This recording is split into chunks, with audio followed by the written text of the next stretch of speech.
She said, now I just need you to grow thicker skin. You're Black. You're supposed to go through racism. She pulled out a paddle. Again, we're in the district office. She pulls out a paddle. It has the N-word etched across it. It says N-word beater. She puts it down in front of me. She's sitting on the edge of her desk. She's like, take a look at this paddle. And I look up. I'm crying tears of anger, like just rage coming to my eyes, right? It's not even sadness. I'm just mad. I said, why is this in the building? This is a reminder for us. About what? When I was the first ever principal in this podunk district over here in this state, the kids made this for me because that school hated me so bad. And you have that on display here for what? To remind me of who I am, where I'm supposed to be in my place, or whatever she said. I said, oh. I said, well, you and I aren't the same. Welcome to The Exit Interview, a podcast for Black educators. This podcast is more than storytelling, it's archival justice. For too long, the voices of Black educators who have left traditional spaces in education have been silenced, dismissed, or left out of the record. Here, we reclaim that narrative. Every interview is a living archive capturing the wisdom, resilience, and truth of Black educators who have shaped classrooms, communities, and generations.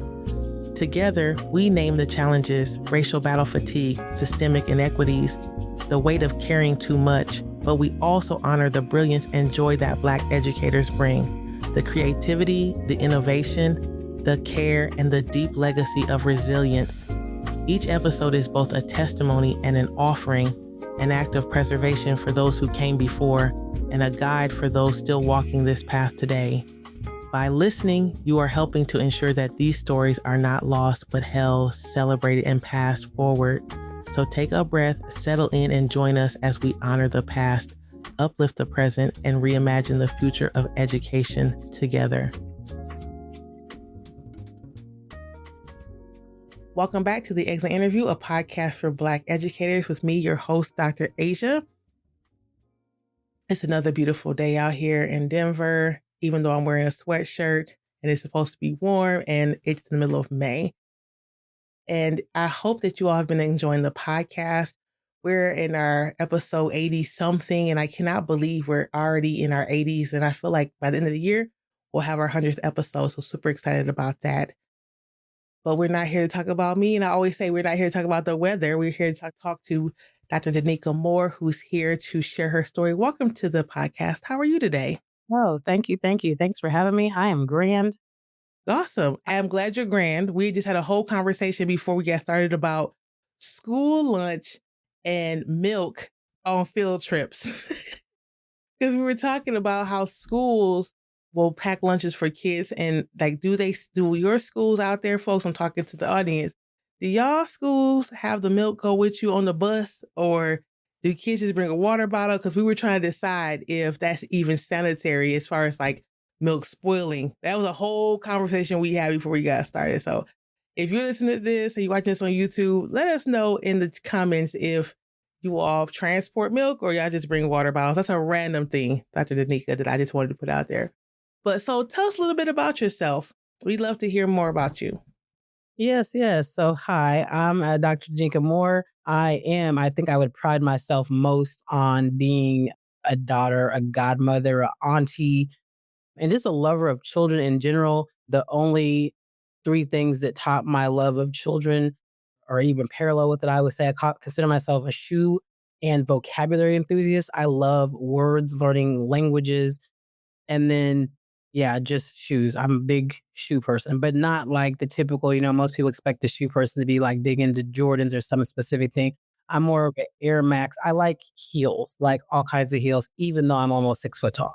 It probably drives my big sister crazy because I'm the taller baby sister, but I like to add even more inches. So I love heels, wedges. So I'm a shoe fanatic, like love every shoe. And I love to travel. My love of travel is probably the most honorary thing I think I've been able to do for myself in this lifetime is exploring. And my passion is exploring off North American soil, specifically the motherland, getting to Africa as much as I can, exploring countries there. Those are like the big pieces of me.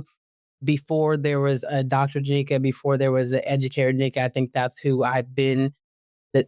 helps me just navigate the world and remind myself of who I am. In the professional realm, I am an educator. I have been in the education world for this is my ending my 19th year now. So I'm about to hit 20 years. Unbelievable because I still in my head think I'm just like 28. But 20 in education. I started off as a special education teacher. And then when I felt like that just was not the gift that I was given, even though I really was passionate about children, children with different neurodiversities and, different behavioral needs. So I ended up becoming a title reading and math specialist. And I stayed in that realm and then just added things on in the same title. So I was a title reading math specialist, an English language learning instructor, and multilingual learning instructor, which I absolutely love that piece as well. And then I ended up going to the district office world where I was an equity facilitator and a pilot equity facilitator for the district that I was in the Midwest in Kansas. And from there, went into the consulting realm and got really set on just being able to support and guide people in racial equity development at the school level, teachers, administrators, and then went into the college realm, thought I could, help people coming into the education field develop that lens early at the age of 19. And then, yeah, I became a consultant and built out a company called Fortified Educational Practices, where I'm now able to use educational methods to support racial equity leaders in all realms, not just education, city government, hospitals, mental health hospitals and clinics, corporate world. And then while also doing that, I serve as a product director for the Nashville Freedom Schools Partnership, which is a nonprofit that helps launch freedom schools that are tied to the Mississippi Freedom Summer, the freedom school movement of 1964, all over Davidson County, Tennessee area. So I do that at the same time as consulting and supporting across different social justice, racial equity aligned organizations. Now, folks, Dr. Danica just gave the whole exit interview in the last 2 minutes. Now we got to back up and start with our first question. She said, I'm going to just go ahead and give y'all a preview of what I'm doing. Let's go ahead and dive into that because there's a lot to discuss here. And I remember you talking about freedom schools and what you're working in and supporting those. And I know that the audience is going to want to learn more about that. The last time we had someone in our space that talked about freedom schools, it was Branta Lockett, who was trying to open one here in the Denver area. It wasn't successful because she couldn't get a charter. And so, I think we should revisit that and have a conversation about what that work looks like in 2026. But we'll start off with our first question or our second question, which is, what was your journey into education? How did you know that education was for you? So I was one of those kids that in second grade, I remember if anyone asked me what I wanted to be, I think it's about like the first, second grade realm when you ask a kid what they want to be, you typically get, I remember in my era, which is late 80s, early 90s, that it was kids wanting to be nurses or doctors, teachers or astronauts. And somehow I wanted to be all three of those. But the one I said first and second grade, the first time I remember being asked ever what I wanted to be when I got older, I said a teacher because I knew I loved babies. I wasn't even thinking about children that can walk and talk. I was thinking like infants. And so when I would say a teacher, I was really thinking like a daycare, nursery, like, and then later on was really adamant that I would teach nothing above kindergarten. But then somewhere in the second, third grade transition, I would tell people I wanted to be a teacher and a nurse. And before fourth grade, I was saying an astronaut. And so then when it was time to like figure out these things are not connected, I remember thinking in my head, but never saying it out loud to my reading teacher, Miss Cooper, I think I'm going to be a teacher in space. I'm going to be educating nurses because they're going to need nurses in space. I remember like having this whole theory of how this is going to work because I was going to combine astronaut, teacher, nurse, but it wasn't even that I was going to be doing the nurse and astronaut. Astronaut was just about getting to space. Nurse was about helping people. And then teacher was like, I'm going to teach people who help people. That was what I came up with. And I lounged there until literally my senior year of high school. And then senior year of high school was like, but I kind of like pediatrics. I kind of like anything with babies. I was just rattling. I wanted to do law school and be like a child welfare lawyer. And then all those things weeded out quickly simply because I despise science. Like it was not the strong suit for me in high school other than biology. Once I cleared biology, physics, chemistry, all that other stuff that came had zero desire. Astronomy, so space was definitely out. So I just wasn't a science person. So I held true to the teaching career. But what was amazing for me was early on, I got a lot of experience in the teaching realm as a 10-year-old and an 11-year-old that most kids don't get afforded. I went to a school in Western Kansas at that time in elementary, and they had a program, the summer school program, where like the certified summer teachers, where if you had a certain score in math as a fourth grader or fifth grader, you could help teach the summer school. And so I got placed as a fourth grader going into fifth grade as a summer school assistant. I assisted a teacher who was over math summer school for like first and second graders. And my entire task was it is your job to teach the children how to be able to count up with money.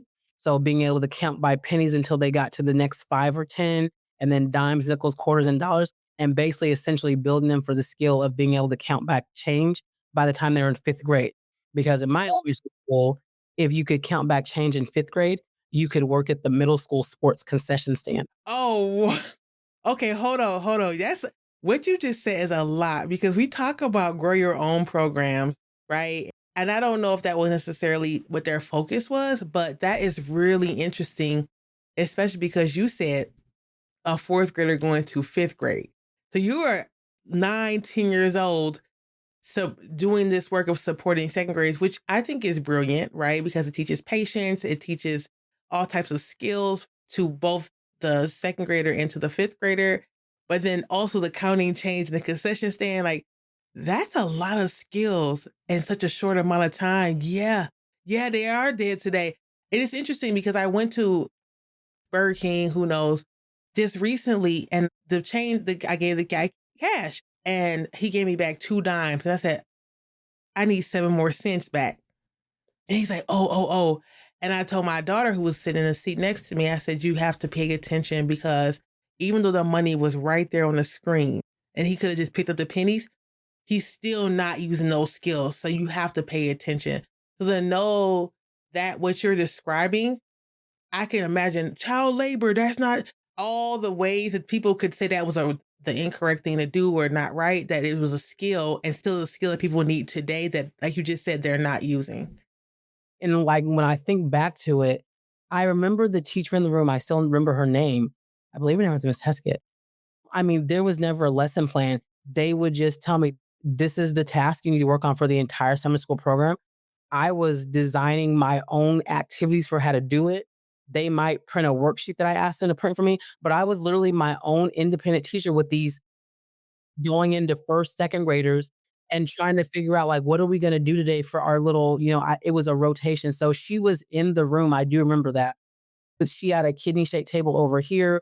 I don't even remember if she was doing reading or math or what exactly she was teaching, but they rotated in groups of like 3 or 4. And sometimes I would get one kid that came to me. And so it's just independent one on one. I'm going to teach you what I know about counting change. That's all I remember. But I do believe that that experience is where my love of numbers came from, even though middle school math about took me out. I don't know what happened, but middle school math got really complex.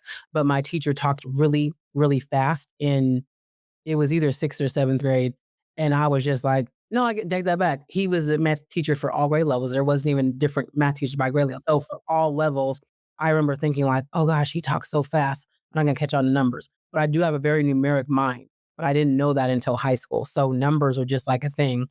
So yeah, that was actually the start, and I loved it. Like, I just remember, like, at the end of the summer getting this mug with little chocolate bars in it that was like a thank you from the teaching staff and the kids, and I'll never forget it because she said, "Now when you eat all these chocolates, be careful who you share them with."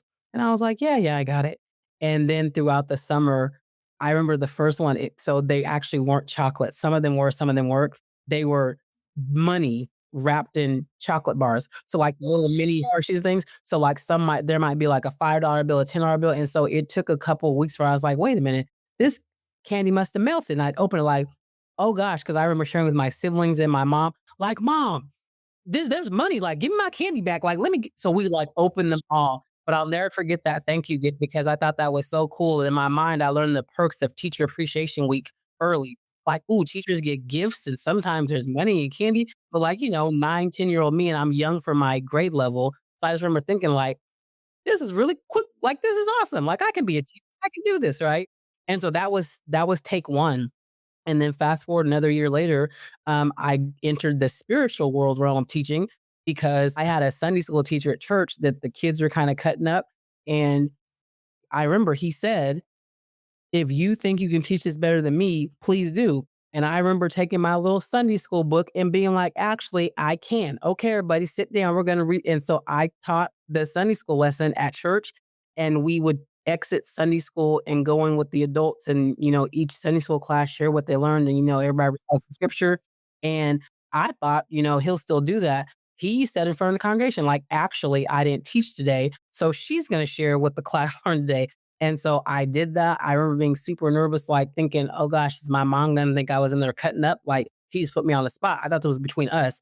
And didn't. My mom, we got in the car, we're leaving church, and she was like, "So you taught the class? Like, what?" I was like, "Yeah." Well, mom, he offered. He literally said, if I thought I could teach it better, teach it. And so, yeah, so fifth grade, somewhere between summer and fall. So simultaneously, so fourth grade, ending fourth grade, I teach summer school. The next year, because of this, they passed off the Sunday school class to me at church. So I'm teaching like my younger brother was in the class. We're only 3 years apart. Like the church is like all family. So I'm teaching my little cousins, like everybody in that set was related to me. So now I'm the teacher.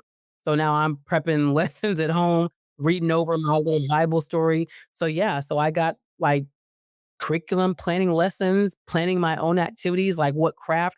I got that at 10 and 11 years old. And so I tell people all the time, my retirement benefits should have really started when I was 10. They really should have. And so I'm about to be 42 and I just feel like I should be able to retire by now. And I have not stopped. Like I did summer school every year from that year on, found ways to volunteer in one, be in one. It didn't matter. So yeah, 10 years old was my actual career start. So if I'm really being honest, I'm hitting 32 years in the field. Like, we haven't looked back. So, First for us. I'm sure that some folks have had Sunday school experience, but not told this in the way you've told it. And that's important to share because a lot of folks come on and say they've known since they were really young, they want to be educators. They taught their siblings and, in the basement, they play school or in the neighborhood kids and things like that. But I love to hear all the ways that folks come into like a traditional education space from other places. So you go to college, you go right into education major, I'm assuming. yeah, knew from jump, applied to one college, like put all my eggs in that one basket, which made my parents a little nervous, but got into the school I wanted to. Now, the quest of getting into education, yes, I knew I wanted to be a teacher. Now I knew I was going to the freshman summer orientation. And they call for the education folks. I'm going to go ahead and enroll my classes. What I didn't know is my high school counselor, there was a program on my campus called Prime. Could not tell you what Prime stood for, but the person leading Prime, Dr. Susan King, talked to her to this day still. I remember we're at the hotel night one of orientation. Me and my mom have driven 4 hours, 4.5 hours to get to my college, doing all my summer orientation. And we're at our hotel, and someone comes pounding on the door. My mom is a very social person, makes a lot of friends. I remember watching TV, and I was kind of looking at her like, "Who's at the door? We didn't order any food." And I said, "Oh Lord, who'd you befriend now with this orientation?" And so we opened the door, and this lady standing there, tall, slender, black lady, and she's out of breath. And mind you, and I think this is just like telling of just how far we've come in terms of like security and things, right? As she comes in the room and she was like, I know you don't know me. My name is Dr. Susan King. I'm the director of the Prime program. We recruit multi-ethnic, multiracial, multicultural. They were using the term multicultural at the time. Multicultural educator. We have this program. There's money available. My mom was like, money? Well, come on in. I'm sitting on the bed, sitting up like some ladies in our hotel room. Like, this is really weird, right? I think we were in pajamas too. And so she was like, I'm trying to figure out why she's out of breath, right? And so she told my mom, like, I don't know, like, what kind of golden child you birthed, but like, you know that we have been calling your daughter's high school for months on end, trying to get in touch with her. And the school blocked us from having contact with her. We've been trying to offer the money. We got this program. And my mom's like, wait, what? And so I'm like, wait a minute. Like, I know who the counselor is. Like, he blocked my money. And so she's like, I have these forms for you. this is what the program does. So she gave us brochures, went through a whole run through of it. And by the time she left my hotel room, now mind you, I was already on like a pretty big academic ride already. And so she just added to the pot. So I ended up in this program called Prime that then got renamed and kind of reconfigured about a year later to MSP program, which was Multicultural Scholars Program. And they were putting them all over the campus. So then I was okay, now I'm definitely going to education because this woman, like, apparently ran all over this orientation of thousands of students. My undergrad school was it's Division 1, so it's a pretty big college. About I would say 30+ thousand undergrads alone, whereas a med school plus all the grad schools on campus. So she was running all over this campus trying to find me that first day, like asked me, "Well, do you know the student? Like, how do you say your name?" And so that's why she was out of breath. So I don't even know how she tracks the hotel, but somehow asked me around. She found out what hotel we're in. She went to the desk, said our name, and they're like, "Oh yeah, she's in." Like that's how the like today you can't do that in a hotel, right? Like was able to do this and get to our door and knock. And so my mom and I have been forever grateful to her. She is my first, and then like my first contact of a professor of color on campus, right? I also, her name was Dr. King. So then she made sure, like, I'm going to take care of you. And from that day on, the next day at orientation, looked for her in the crowd. My mom signed off on the paperwork. And so now it's like, okay, now I'm for sure an education student. There's no changing my mind now because it was kind of like, well, I might want to be pre-law. I might want to be this. She was like, listen, sweetie, we're locking this money. Like, you're with us now. So that was like the done deal. So I left orientation June, July of 2002, like locked in at like, you're going to be an educator. Like that was it. So yeah, so shout out Dr. King. I think that's the definition of what like to even think about what it looks like in a predominantly white high school. My high school was all white and there was me. My sister was already gone. My brother was still in middle school. There I had maybe one or two Mexican peers across the school, one peer from India.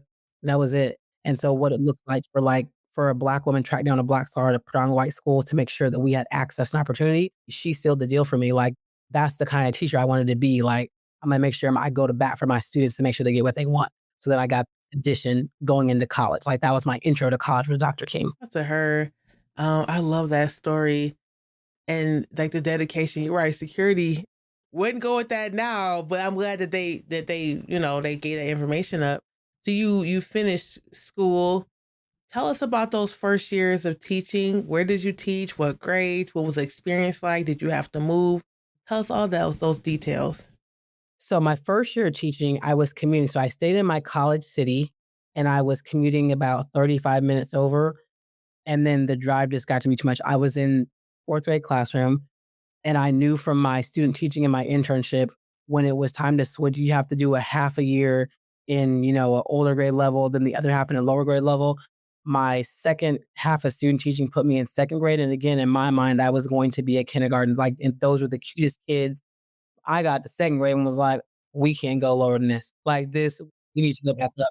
And I missed fourth graders. I missed them so much. And so I told myself, like, this is the prime grade for me is fourth grade. So I taught it's called Shawnee in a really awesome school there when ESL was just forming, like the US was just getting a handle on to have ESL programs in schools and ESL teachers. So I was like, ooh, I got to get my certification in this. So I actually stopped teaching in the middle of the school year at winter break. And one, the commute was, even though it's 35 minutes, I was coming home so exhausted. Like I was like, who these children wear me out? And so I decided to go back to school to get my master's right away because my undergrad, we were one of the first groups to graduate when they moved education to a 5-year program. So that fifth year, you're basically getting everything for your teaching certification to get the actual license and half a master's. So I decided to go back and get that other half of the master's and add the specialty of ESL on because the entire time I came into teaching, even in second grade, I knew from second to fifth, I had never had a brown teacher even working in my school. Like middle school, no brown teacher working in my school. So I came into education thinking I need to be visible to more black and brown students because I knew racially what black and brown meant because both my parents' sides are from the only all remaining black settlement west of the Mississippi. So I'm raised in this community, summer times there. By third grade, we inherited my great grandfather's house. So I knew what it meant to be in Black community. I felt the difference at school. So it was never a safe place for me. Home, church, everywhere outside of school was nothing but family. I was raised with my grandma, both grandparents, both pairs. My grandma on my mom's side has 12 siblings. So all those great aunts and uncles. So I knew what it meant to be in a space where like it felt like normal to say certain things I didn't have to explain. So when I kept teaching in the background of my mind, it was always in my mind, I was going to be the first ever Black or brown teacher because I'd never seen one until college and got to K. Didn't exist for me K-12. So I hold on to that. But then trying to figure out how that fit in, it was like there was still this thing in the back of my head, like there's got to be more to it than just teaching in the classroom. So when I discovered this thing of ESL, I love language, already had 2 languages. And so I thought, okay, ESL will do that for me. Like, oh, that thing that's still like burning inside me is going to come out with language. So I got my ESL certification. Then I went local. So this whole thing was to go back to school, not teach. Again, it tells how far we've come with security. I'm living maybe 5 blocks from the campus, walking to and from my school, going to class, the School of Education building. And one day this call came in from the local school district in the city where my college is at. I was going to put my name in to be a sub. I was trying to figure out how you even do that because I was like, the goal is to just focus on school. I couldn't imagine working and going to school at the same time. And it's crazy that that's like a normal thing today. But for was I was like, I'm gonna be tired, I'm sleepy, I want to do all this. And so I don't even remember her name. She called us, she was like, hey, we got your information from so and so. Like the fact you gave my cell phone number, like what? And so she says, we would love to talk to you at this school. The school was literally a block from my apartment. And so she said, you walk to the school tomorrow and meet with the principal. And then she said it was like at 8 o'clock in the morning, right? 21, 22. My goal was, okay, I'm going to get up and go meet with this lady real quick. I'm going back to bed. I'll never forget this. And most people don't forget this and we're there. I got up, put on a hoodie and some baggy basketball sweats. I'm talking like oversized. I looked like I was going to the gym. Walked into this school. It was a full out interview. And I'm looking around. I said, oh, I thought we were just talking. She was like, oh, did they not tell you? I didn't apply for anything. So I'm thinking I'm going home to sleep. So I sit down, do this entire interview. I still have the hoodie and the sweatpants I interviewed in, if that tells you an idea how oversized they were. This was true loungewear. I'm getting back on the couch in about 35 minutes. I interview and I have no clue what we were talking about. And so by the time we're done, she's like, well, it's a special ed position. It's not filled. School started about a month ago, yada, yada, yada. I said, okay, I'll help y'all out till, but I need to go to school. Like I need to be out of this building at this time. I need to leave early. I got to go do my classes. She says, great. I'm ready to go home and go back to bed. She said, we're going to show you your classroom. The classroom, because it was vacant, was basically like a storage for all extra furniture. She's like, if you can just get the room set up, we'll give you about a couple hours. By this time, meet us in the library. We have PD day. Oh, you were hired the day. There was no, didn't go back to bed. I was at the school. Didn't even have a backpack, a book, a pen, nothing.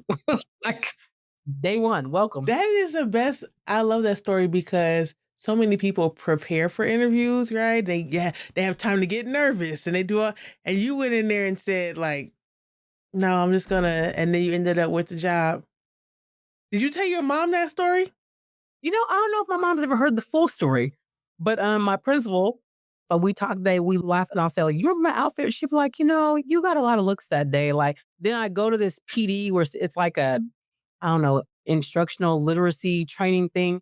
Back when I don't know if you're familiar with the animated alphabet, it was a training for that where like every letter has a like I don't even remember, like I is Ichabod, Ichthyosaurus, and like there's songs and it's this.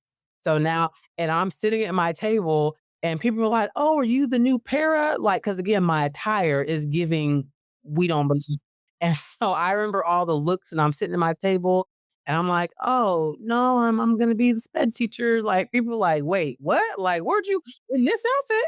So yeah. And then most people like, didn't you just interview today? Like, how are you already sitting here? I don't know. I never fill an application. Never. To this day, still don't know. Her name was Paula. That was her name. Do not know how Paula in their HR ever got my cell phone number or ever got anything. I had not even made a phone call to be on anybody's sub list, had not even figured out how to be a sub. done nothing. My mom's still like living 4 or 5 hours away. So that's what's crazy is like, so yeah, so ended up taking the job. They had a whole platform like, sub for 30 days, including Fridays, get this little bonus, make it to 60 days. You gotta, we'll keep interviewing. And that was the agreement. Like, I'll do this. You all agree to keep interviewing people. Cause again, I didn't plan to go into special education. And so got to winter break, no applicants in the pool. I said, you know what? Loving these kids so much, I'll stay till May. I'll do it. I'll do this and masters, no big deal. It was great. It was fabulous. And special education in that school was double dipped with ESL as well. I finished the degree. They gave me what I needed, so I was able to leave early, twice a week, get to my class that began at, 3 o'clock, 3:30. They ended the day at 3:45, 3:50. I had to commute to my class. So finished out that year, and the principal came back and I said, "Listen, it was a lot because it wasn't just like like now different IEP kids get categorized. Like, okay, this is the class for the ones with like maybe autism, and this is the one for like the high behavioral things, and this is the one for like the true learning disability. It was all grouped together, and I saw different levels of diagnoses that I was like, there wasn't even a textbook in my class about this. Like, I dealt with anger pieces, like have an eruption, like destroy a classroom where you evacuate kids. So that's when I knew, like, yeah, I could help a kid come down quickly, but I was just in shock half time, not moving. So I knew sped wasn't for me. So end of year meeting with the principal again. So what'd you think? You want to stay on? Like, you got your license, you can stay.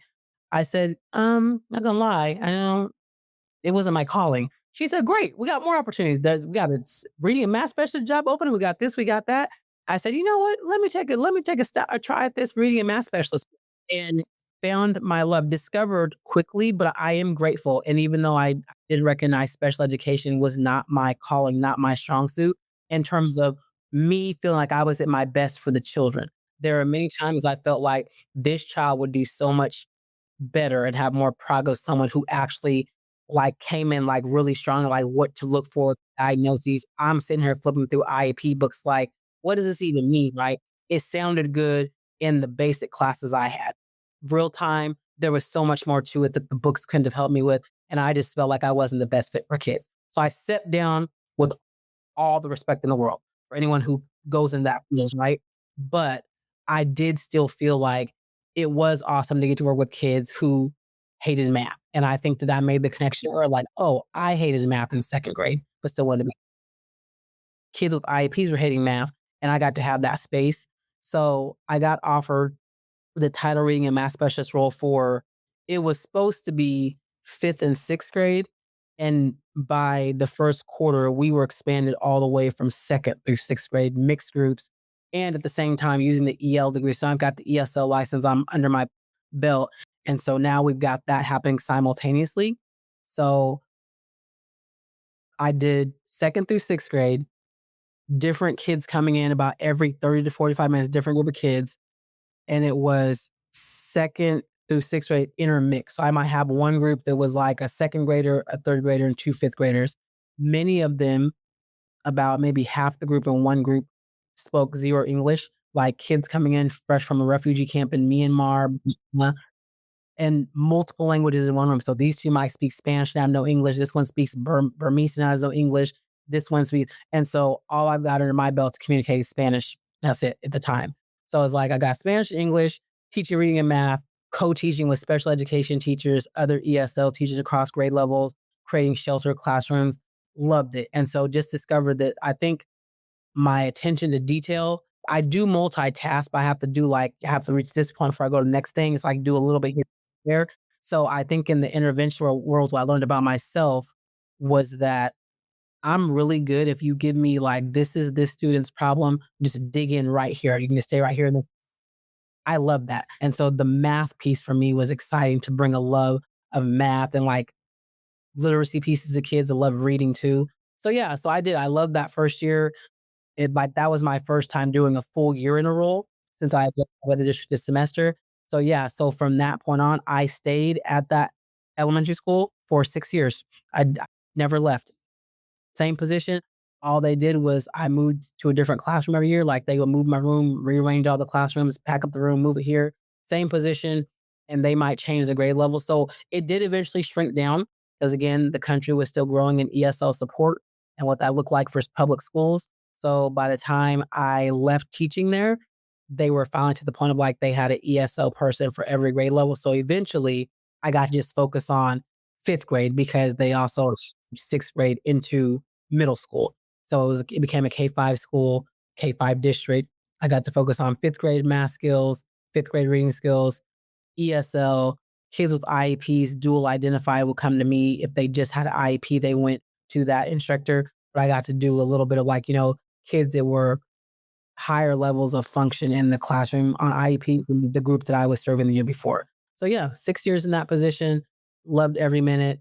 And I think my last year there, I always tell people I felt was my best year of teaching when I left that school building. Two questions for you, and thank you for sharing that story. Because as you're talking, I'm just thinking about that's a lot of energy, a lot of planning, a lot of talking to other teachers to make sure that the second grade teachers knows what you're doing, all the things, right? General education second grade teacher. When you described your experience coming into the school, really, like you said, I came for a conversation, and then you stayed there for the six additional years, so that 1 year and then six additional. During that time, Well, that 1 year and or five, so one in six five, total. yeah, thank you. During that time that you were there, were there other Black educators in the building? And also, did you experience or were you offered mentorship programming?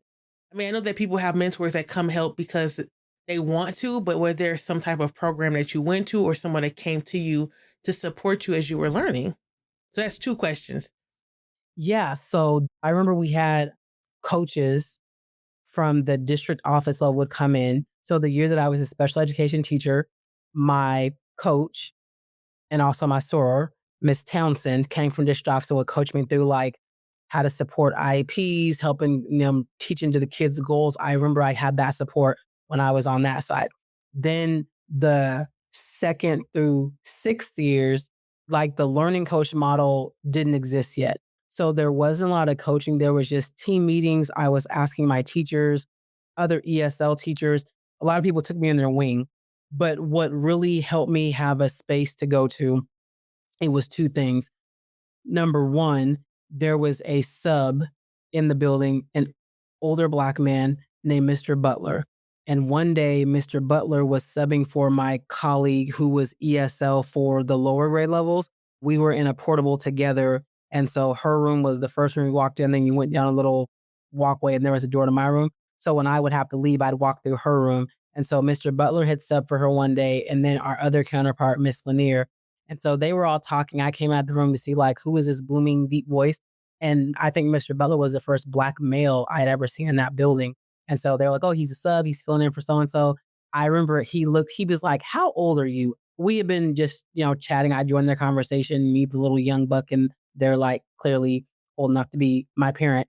And so they're all talking. I joined in and he was like, how old are you? He got like right in my eyes. He was a really tall man. And he was like, look at me for a minute. And I was like, yeah. He was like, I said something real jokingly about like, like my age in terms of like, oh, well, my soul feels whatever. I said something about my age and he was like, look at my eyes. And I looked at him and he was like, nah, you got a lot of fire in them eyes. He was like, there's no way you're that old. And so he came back. He filled in for someone for like a couple of days. I think someone was at a training on either his second to last day or his last day. He came back and he's like, I meant to ask you, are you part of I don't remember what it's called, some kind of cohort of Black teachers that was through the state and the teacher union.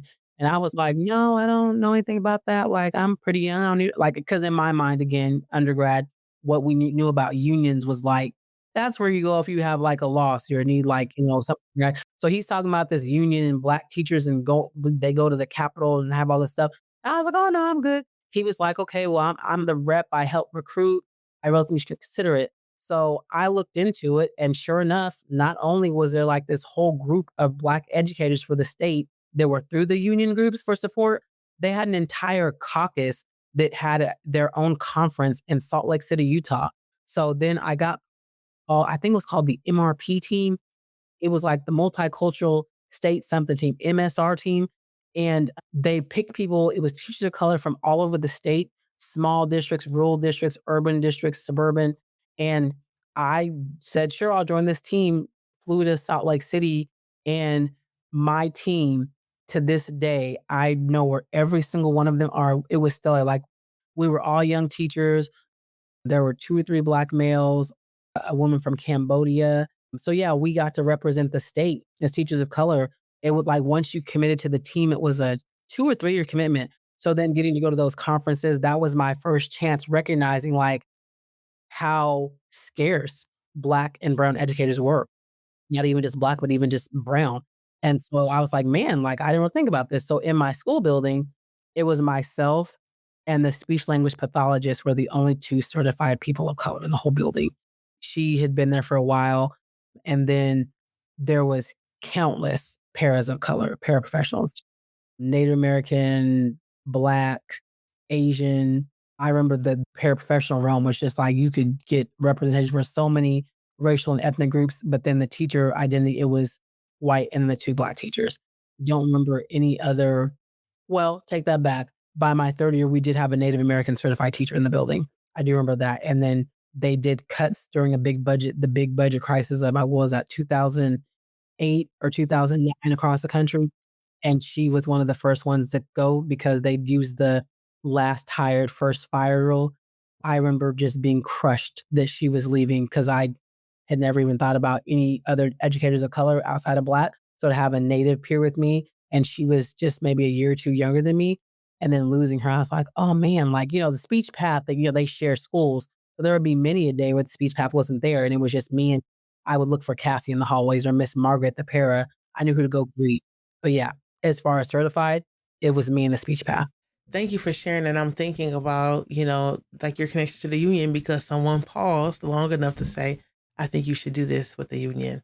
Or like you said, you're looking to see who you can greet, who's there today, and how much that connection is so important to make sure that we see each other in this work, that folks don't feel ignored. So you were there for 6 years, but you decided to leave, it sounds like, or that decision was made for you. So what was that transition like, and where did you go next? So interestingly, I wasn't trying to leave. My district under the superintendent's leadership, they were moving into racial equity development. They were on a whole initiative, pull the whole pool of money over to make another budget fund to fund racial equity for actually looking at data. So now we're like 2012, 2013. So my principal, we had a staff meeting. They were trialing this workshop called Beyond Diversity, and they needed to have 2 staff to volunteer to go. They kind of gave a basic description. I remember being in the library for this meeting and the description, I was like, I don't know what we're talking about, right? But in my mind, she said a 2-day conference sub provided. I said, sure, put me in there, right? I don't know what we're going to, like, sounds fun to me. And so I don't even remember there actually being a hat, but I do remember there was some that she was drawing names out of. So names were in there. I remember though, it didn't click with me until a little bit later. Now, whether she did this on purpose or not, I remember that they were picking 2 people to go.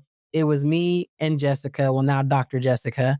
Dr. Jessica, her dad is Mexican. Her dad was also my college professor and one of my mentors in the Prime program under Dr. King. So when the program reformatted, it brought her dad, and so now I got exposure to him. Had to connect the dots later on in life. Oh, you're his daughter. Did not know that because she didn't present with the brown skin. So I would have never picked up, and she had a married last name.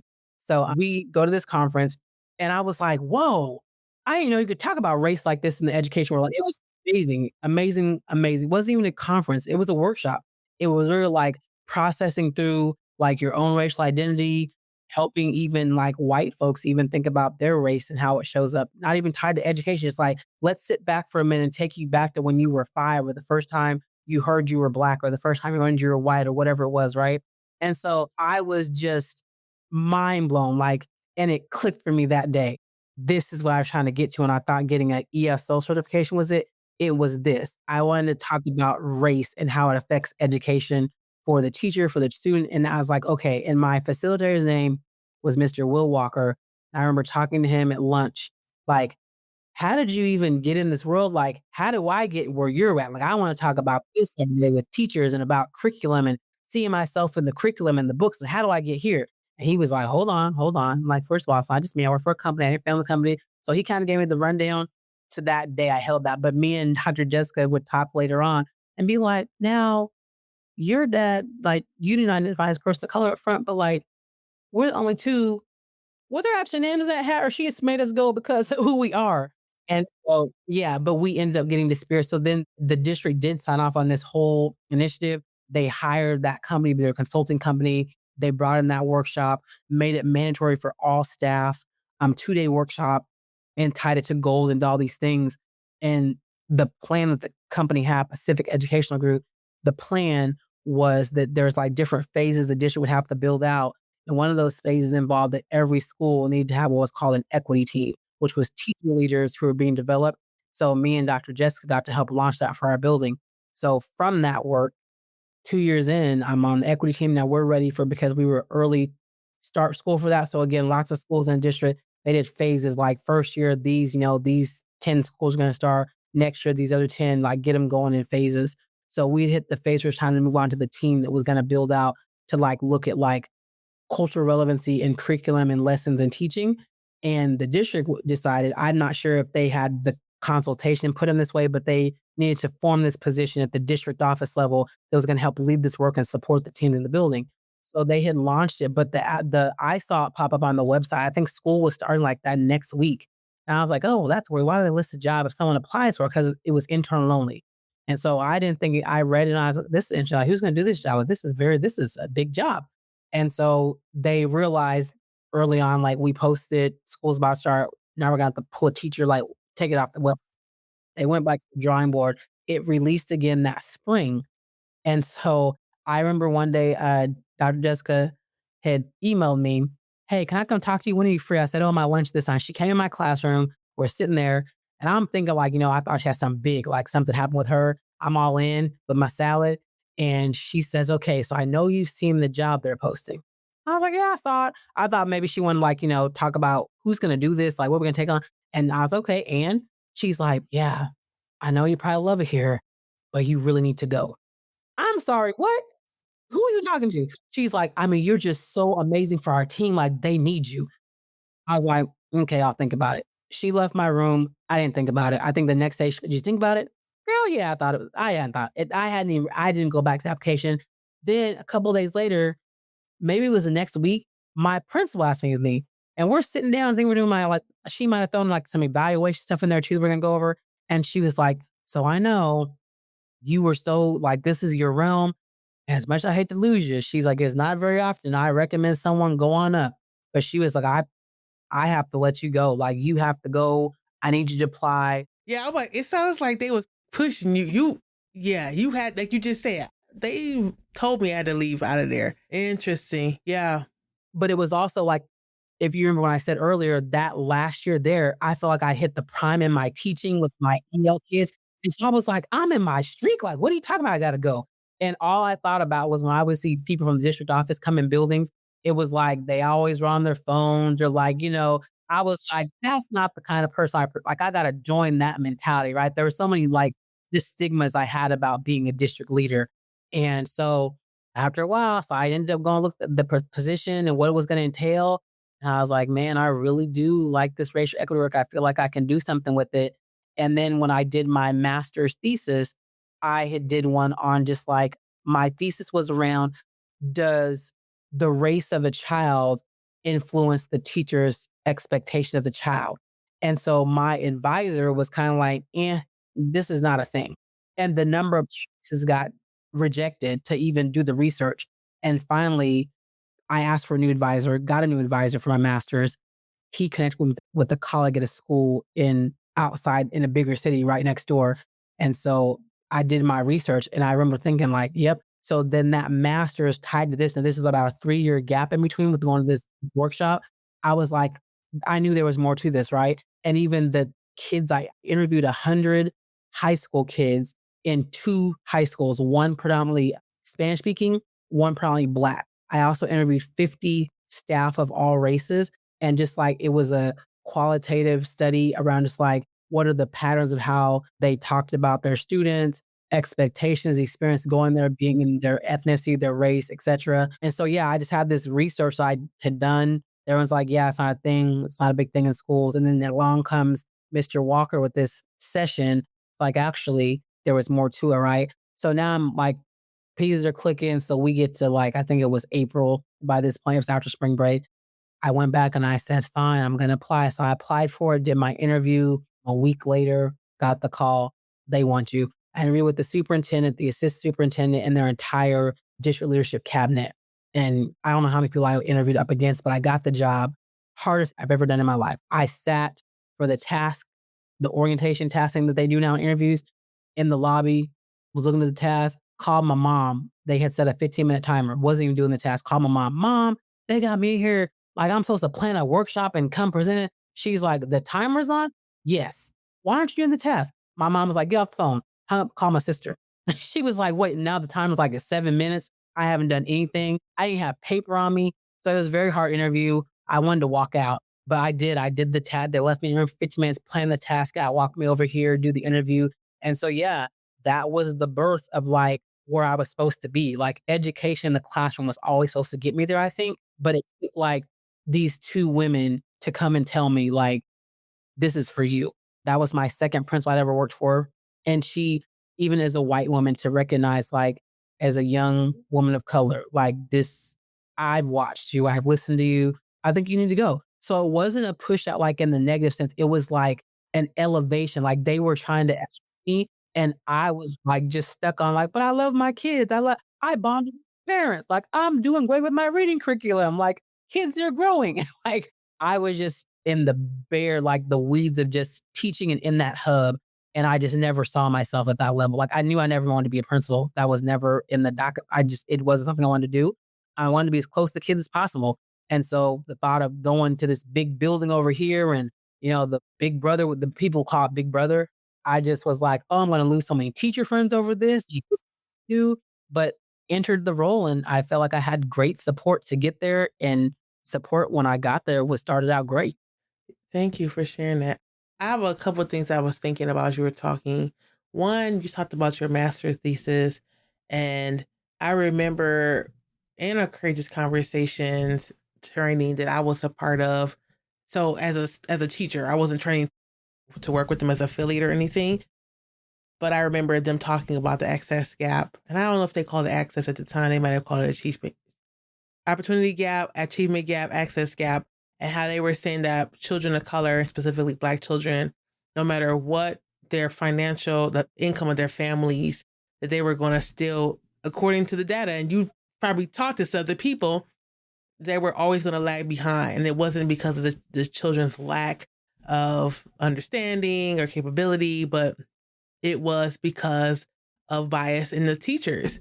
And so for you to say that that was your master's thesis, and they said, no, that's not a thing. And as soon as you said it, I was thinking there was a thing called Courageous Conversations, because I remember thinking about it and then going over and talking about finding this space. I just think that's just so interesting that you were writing and thinking about this and it came to you, right? A place to apply that information in real time.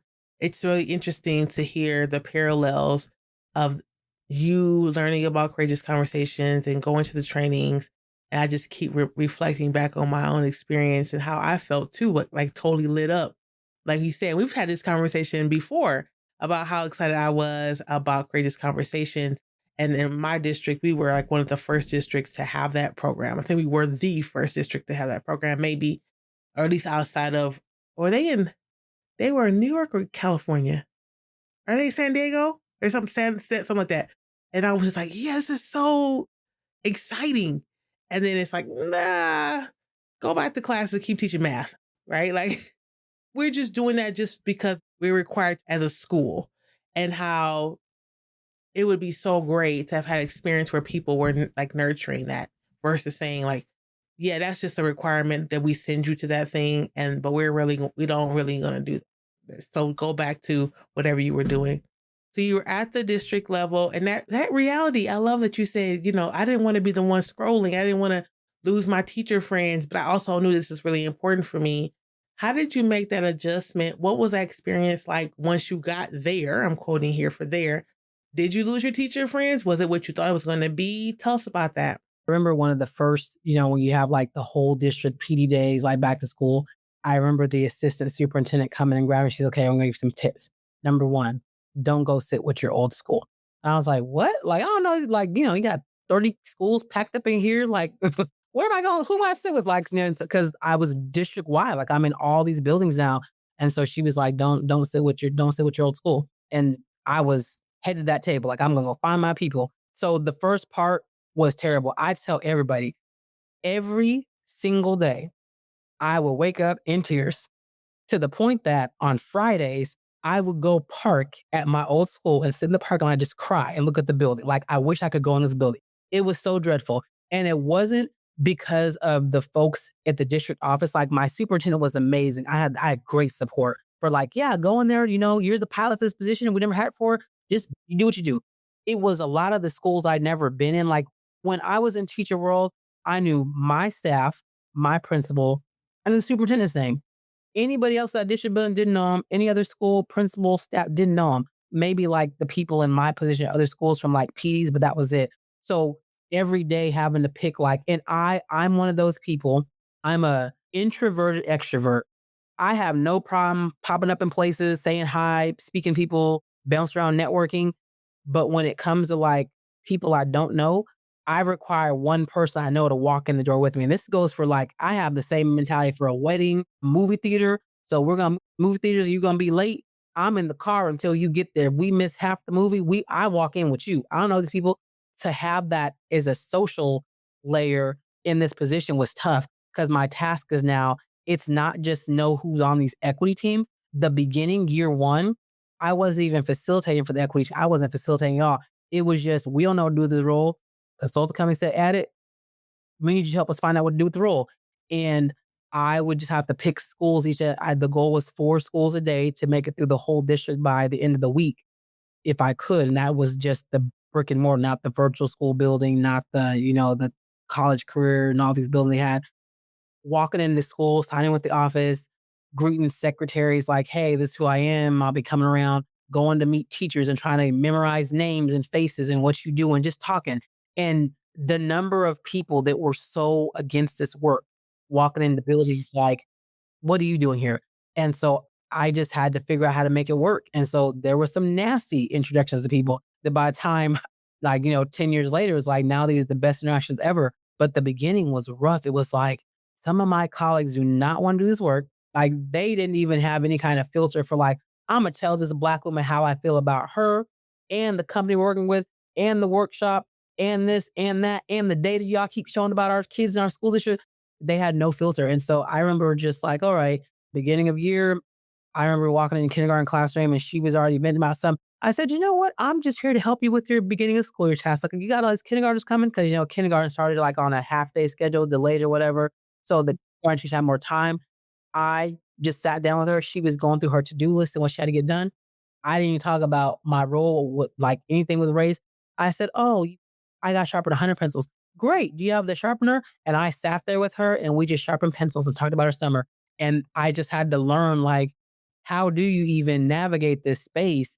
The time was like 3% of color, and that might be high. It might have been 1 point some or 2. But I remember like in the first year, they ran a story in the paper that they had raised the staff of color by 25%. And the community was like, oh my gosh, the diversity is amazing, right? What the community didn't know was that was 25% of 2%, which is like 8 teachers in the whole district, right? So there was that notion. Every voice on the exit interview carries wisdom, resilience, and the reminder that Black educators deserve more than survival. They deserve to thrive. At Lions Educational Consulting, we create the spaces where that wisdom lives on in practice. For individual Black educators, our workshops offer room to breathe, to pause, and to rediscover purpose. For schools and districts, our consulting opens pathways to build equity-centered environments that honor Black educators and ensure they are seen, valued, and supported. These conversations don't stop at the end of the podcast episode. They ripple outward into classrooms, into leadership decisions, and into communities that benefit when Black educators are well. You're already a part of this story just by listening. If you're ready to take the next step, whether as a Black educator seeking wellness or as a leader reimagining your school's future, we'd love to walk with you. Connect with Lions Educational Consulting by connecting with me, Dr. Asia, on LinkedIn, or join me on Instagram. Together, let's transform stories into sustainable change. Now let's get back to the interview. Let me ask you a question, because I keep imagining, you just said, I was in a silo. I worked with my teachers and my folks, and I was comfortable and I knew my people. What kind of shock was that?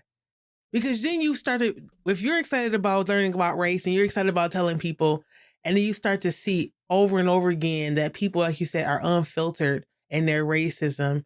How did that shift? Like, I understand the strategy that you're using to get in the door to talk about it eventually, sharpen the pencils, building relationships. But that had to be like very disruptive to your mind, your mentality, or like the way you showed up to see like, oh my God, there's a lot of folks out here who support children. So they say, who are racist. Like, what was that like for you? And let me tell you, and that was it took years to unpack that. And it was Tanisha Abdur Salam when I got assigned her as a mentor from PEG that like broke me all the way down to my core and was like, you have some trauma to heal. And what I discovered was I was so in my head about filtering what I said, how I said it. I was tone policing myself. I had to figure out a way to take all emotion out of it. I couldn't even have an excited voice because someone would say I was yelling at them. And so but it wasn't just I'm doing these things because of them. In my head, what I knew was I'm the first person to ever have a job like this as district. And I'm a Black woman. This district only has, 20% color and this many teachers. And I had to keep thinking of like, if I mess this up, if I do the wrong thing, it can be one mistake. All these 2,000 teachers and staff are going to be like, oh, that's how Black women are. So I took on this role of being the representative. So to the point that when I walked into a space, I made sure my phone wasn't visible. I didn't want them thinking I was like typing notes or sending a message to someone about them. I had like, it'd be like, oh, I walked in and did this. Oh, she made this look. Oh, it must have been this. I was so conditioned to have to be on like this super fine line of like, if I mess up. But here's where the weight got heavier. So my brother moved to the same city as me, started his family there. Years into this position, I now have a nephew in this school district. And my first thought was, oh gosh, if they know he's mine, I got to make sure I do this to perfection because I can't have it. And the breakdown for me, he was in kindergarten, and I didn't see it coming. And this is how I knew, like, oh, we got to do something different. I went to pick my nephew up from school because his mom called me and he was in Boys and Girls Club and they called him to have him come out. And when he came out, he looked so down. And I was like, oh God, like he didn't say hi. He didn't run and greet auntie. There was no hugging again. He's 5. We're walking to the car and he's just head down. And I was like, hey, stop. What's wrong? And so he just starts sobbing and falls into me. So I'm squatted down on the cement. We're not into the car yet. And he's telling about how he got in trouble at school. And I was like, what'd you do? Like he's talking about his principal, like she yelled at me. Well, what happened? So he said, yeah, when they called and said I was dismissed because, we had called ahead like, hey, I'm picking him up today. And by this point, most people in the district found out I have a nephew in the school district. And again, never imagined I'd had family living in the city with me. So that was amazing for me to have my brother there and have a nephew and be a first time auntie. And to this day, he's my only nephew.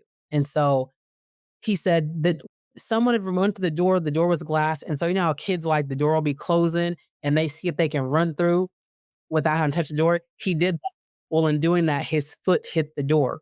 The principal thought he had kicked the glass. So this is him getting dismissed to me. I didn't witness this. It was inside the building. I'm in the locked off foyer part, the waiting area of the school. So this exchange where he believes she had yelled at him. And my nephew's a kid that very much wants to do what's right. But I could not understand, like, I'm asking like, well, did you mean to kick the glass door? He was like, no, the door just hit my foot. I didn't mean to, Auntie. I didn't mean to. And again, 5-year-old crying, sobbing. And so I'm just like, okay. Like, and parents are walking by to go get their kids. Like, what's going on with this kid? Right. And so I said, all right, I'm just going to ask. I just don't understand why you're so upset. Like, it was an accident. You told her, okay, well, maybe, principals can be in like busy world. Maybe something happened with her. It's not your fault. And then he starts telling me how sorry he is and he's apologizing to me. I said, okay, well, Auntie doesn't understand. Like, you didn't hurt me. Like, I'm fine. And he said, Auntie, I know the job you do. And if I'm bad, the teachers, they're not gonna listen to you. And oh my gosh, we're in front of this school and now I'm crying. And I was like, oh my baby, like, oh my gosh, what's happened? And I remember thinking like that never left me like, okay, we gotta figure this out because my nephew is in the threshold of this now. And I remember he would tell me like, oh, the teacher would be like, oh, I know your auntie or your auntie's my friend. And I remember teaching him like, Erlen, ask what my favorite color is, but I don't know if they're my friend. And so he used to like fire those things back to teachers in first grade and kindergarten. They would come tell me, oh, I saw your nephew. Does he always do? And so I didn't know that he'd taken that on as a weight. And at 5 years old, I was like, it was supposed to be this way. Like in my mind, it's like, I should stay in the classroom, right? So yeah, he was born. I think when he was born, I stayed at that school 2 more years. So like I said, yeah. So by my second year of this role, he's in school now in the district, and I just didn't see it coming. But that's what I was carrying in the back of my mind the whole time. And then he put words to it at the age of 5 for me. So I didn't make the connection on my own the first couple years. It was my nephew, and then I got assigned a mentor year 3 with PEG, and Tanisha and my nephew, I put the 2 together and realized this is why I felt so boxed up when I walked into schools. The comparison analogy I would use to people is like, yeah, when I go to work, the air there is like the pollution. When I get to my house and in my car on the way there, I'm in the fresh air. That's the air I can breathe myself and breathe naturally. To go to work every day, it was like I put on this mask and breathe this, like to make sure I don't get contaminated by this air, but it was like a way to mask myself. But it was always about in that space and that role, I wasn't just protecting like me. I felt like I had to protect every single black and brown teacher who believed in the work the way I did, because if anything I did got misinterpreted, that was going to be, they would feel the burn of it in their classrooms, in their teacher lounges. So yeah, I held on to that because it was me. My greatest resource by year 1, we would go to the DELT meetings, the district equity leadership meetings, and the Native American student service coordinator I caught like from jump, we were the only 2 in that room in those meetings, like discussing all things equity across the district, all the hard conversations, all the what are we going to push principal zero, ask our teachers to do, make changes for this or that. We were the only 2 in that room. Well, we weren't the only 2 people of color. There were other district admin of color. We were the only 2 in that room that did not have administrator license. So it's more likely that we would say the deeper perspective pieces and be ignored, or they'd like want us to have the room.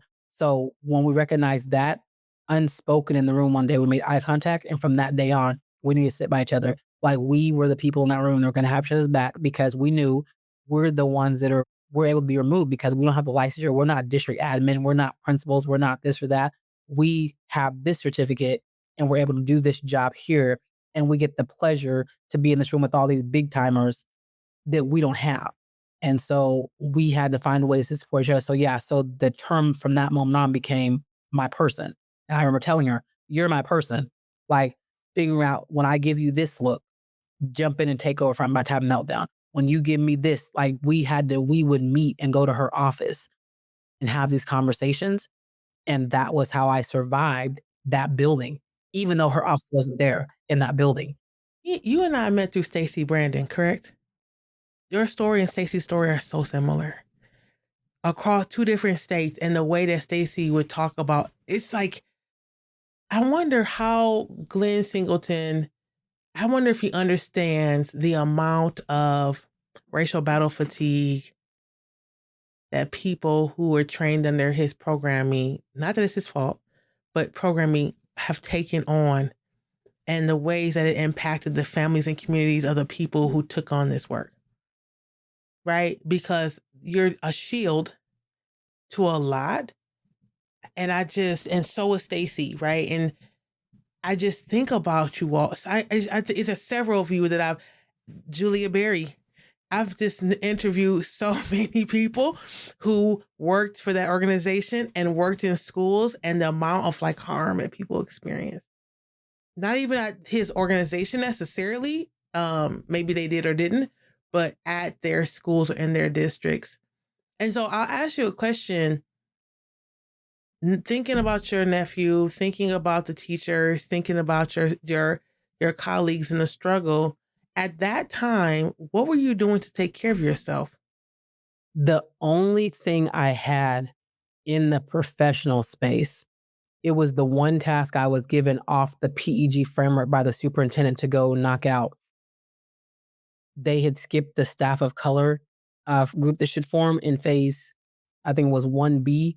1A was like implementing beyond diversity and bringing your district folks to it. 1B was staff of color. Then phase 2 was care teams. They had skipped that phase. They skipped it because it happened long before the position was designed. Superintendent didn't know what to do with it, nor does his cabinet. So they skipped it, moved on. When I came in, they're like, if you want to do it, launch it. I got selfish. So I had the choice to launch staff of color. Um, I told my superintendent, an older white male, that always had my back, always had my back. I said, yeah, I'm going to launch that phase. I'm going to investigate. So they said, okay, you call PEG, you figure out what it does, how you started, what you do. We'll help you plan it. We'll do whatever. But when I told them I was taking that on, like, again, year one, trying to figure out this role, what it does, how I'm going to operate in it, to tell them, like, this is what the job should be. We have the skeleton bones of a job description. I didn't really have tasks to do. The task was every week I went to Delta and reported back. This week, here's all the things I did. That's what the first year was. So to take on this task, my thought was, I gotta find, because again, remember they released this study that like year one, teacher of color population has grown. I'm trying to, because according to the percentage, it said now there should be 90, it was either 93 or 96 teachers of color across the whole district. Me, I'm over here, okay, so-and-so, me, you, I got to like 6. Where these other 9 teachers at? So I said, okay, we got to make this group, because if there's 96 of us out here floating, I need to see the people who look like me. And so for me, I thought, oh, if I get to make this group and it's my job description to make this group, I can get my support. So that was my first task. I decided, okay, beyond get to know teachers and know my equity team people, I was going to help get staff of color started. And that's exactly what I did. And it was for me. I wasn't even worried about the district phase map. It was for me. Because again, now my time on the MRT team, that's what it's called. The MRT team was over. My term on that was up. And it was up before I even got to this position. So now I have nowhere I'm going to have direct, like a mob of people like me. So no MRT anymore. There were no teachers on MRT in the district with me, in the city with me. They're all, yes, it was the multicultural resource team for the state. Every state. So yeah, that was, so now there's been a 2-year gap from my time on that team being up. And then even by this point, I want to say 2 years after my time was up, the states got rid of them. They don't even exist anymore. They changed the name and everything. Like it's like this whole multicultural, it's very different. It might be completely gone all the way now. But so yeah, this is my first chance to put something like that back in effect without having to fly to Salt Lake City once a year or without having to go wherever they put that conference. So I went for it. I was like, okay, this has to be the task, because I'm not doing well up here and I'm one of 4 or 5 faces and the other 3 people have high licensure, the superintendent, all this stuff, director stuff. I have to find the people on the ground who have the licensure that matches mine. Like this isn't going to work for me. So thinking about that experience, and you're not there now. How long were you doing the work in that district at that capacity? And again, the same question I asked before, like, well, how did you know? Maybe it was your nephew, maybe it was accumulation of things, that it was time to do even something beyond that. Because you mentioned in the beginning, like, yeah, I did this, and then I was at the district, and then I did this work, and then, I'm doing the freedom schools. So, but what was it? Because you were you were lobbing them back to them. You were making care teams and then putting them together.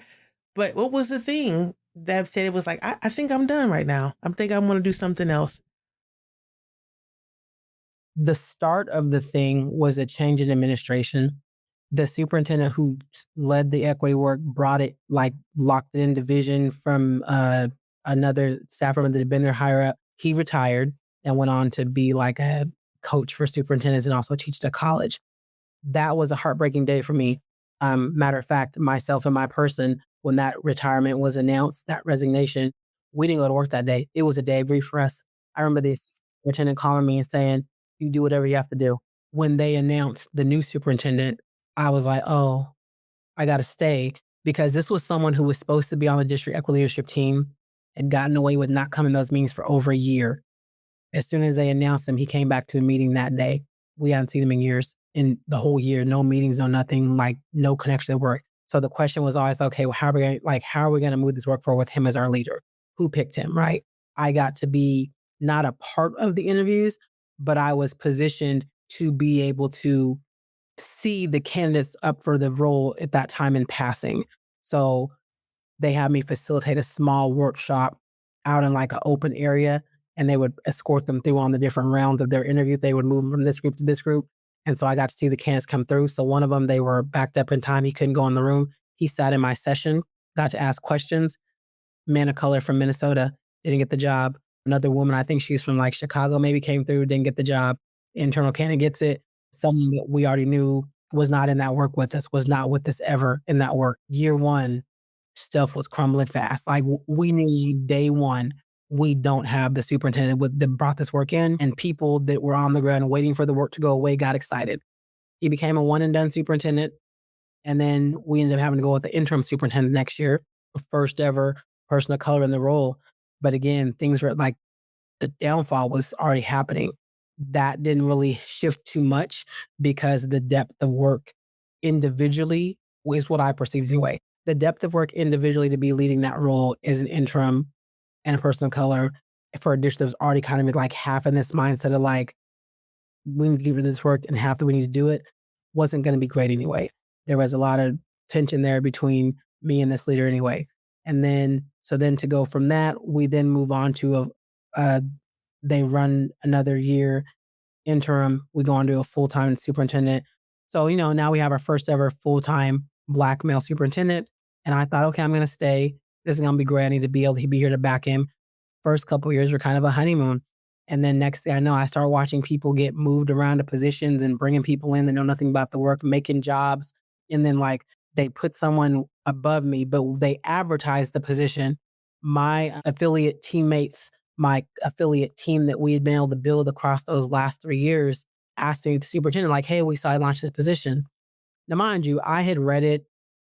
It didn't cross my mind to apply for it because I saw at the bottom they had, she must have the superintendent's license, but I thought was weird. So my team wanted to meet with the superintendent, talk about it. And this is when I knew that it was definitely time to consider something different. So they're bringing the position in. Our affiliate team leader had met with our team, like, hey, there's some changes coming. I want you all to be aware of it. She said she couldn't tell us much, only the superintendent could. So my team asked to meet with him and we're going through this. And so at the time, people were telling me that even some principal thought I was going to get the job. It was going to be given to me. People were telling me like, oh, I can't wait to work the next year. It's going to be exciting. I'd be like, what are you talking about? Oh, this job, it's for you, right? Not that I know of. So my team is asking questions, so today's Wednesday, you just took it down offline yesterday. What do you mean you're interviewing tomorrow and Friday and you plan to announce a candidate by Monday morning? There were just things in the conversation didn't make sense, right? Like, for example, he said, like, we're going to interview all weekend if we have to. Interim superintendent raised our eyebrows, like, I'm not interviewing weekend, right? So stuff, it started looking real sketchy. So then in this space, my white peer says, I guess I'm just concerned as to, in this process, why aren't the affiliates being utilized to be in these interviews, maybe help edit questions, things like that, to get the most qualified candidate for this position if you're going to put them over us. And he basically told her in a nutshell, you are taking this affiliate work too seriously. The example that he gave to like leverage this with her was, you guys aren't affiliates who happen to be teachers. You're teachers who happen to be affiliates. He was like, that status can come and go as needed. And she says back again, this is the only white person on this call. Everyone else on the team is of color, Black women. And she says, oh, never beg differ. She's like, no, I'm going to take this affiliate work with me wherever I go. If I choose to not be a teacher, I'll be a plumber with an affiliate. That's what it is. He tried to leverage and say no. He was in a Greek letter organization. He said, I'm not a Greek letter organization member who just happens to be a superintendent. I'm a superintendent who just happens to be in my, and then I was like, ooh, that's, that's different, right? Because Black Greek letter organizations, you carry that for life until once you renounce it. And something. So I was in the meeting. I'm just like, oh, so she kept going because at this point, I think she knew, and this is how strong of a team we built, is one of two white women on the team, but the only one in that meeting. She knew my Black women colleagues in the space. I gotta step up and like it's for me to take this Black man on. And she knew how to do it with grace and also a way to have the conversation cross the racial lines as a white woman to a Black man. She had to do it. And she said, yeah. So it went from interim. So I might have said it too fast, but I did say interim went from interim superintendent, first Black woman to first Black male. He was basically saying, you're asking too many questions. Do you not trust me? So now we go around the call and he's asking each person by name, Danica, do you trust me? So and I said, with the protocols we've been asked and we've been trained on for all these years and to do, no. Your vision for the district, sure, right? He's calling people up and do you trust me? We go through the whole, like all six people get asked this question. So then my colleague says, I guess I just don't understand if Danica was in the role from jump, you're bringing in a new role that goes even above her, it's going to be over her. Why would you just not position her to have the role? And he said, mind you, I've barely talked this meeting because my goal was to be a listener. I really wanted to hear like what is about to happen here because again, we've been tipped off about this shift in like a individual phone calls like, hey, y'all need to meet with him, da da da. So I needed to know what was going on. So my goal was to be a listener, but I was already kept like it didn't feel good.